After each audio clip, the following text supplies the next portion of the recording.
this tutorial, we'll be showing you how to buy MOG coin token using ETH and Uniswap on Trust Wallet. So first of all, you have to open your Trust Wallet app, and then you're going to go to Discover. Discover can be found at the bottom of the main screen here. Here you have Home, Swap, Earn, and Discover. So you're going to go to Discover. We'd like to connect our Uniswap to our Trust Wallet.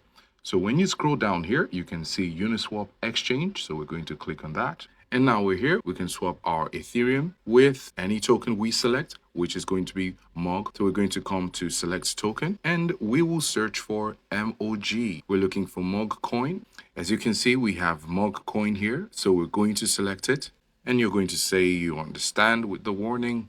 Now that we have the MOG coin with our Ethereum coin to transfer, we're going to connect wallet. So we're going to click on that and we're going to select Trust Wallet and we're going to use Ethereum and click on connect. And now we're going to go ahead and select MOG coin again and we're going to click on the amount. Of course, it says insufficient Ethereum balance, but if you have Ethereum, you can go ahead and buy your MOG coin token. So this is how to get MOG coin token using ETH and Uniswap on Trust Wallet.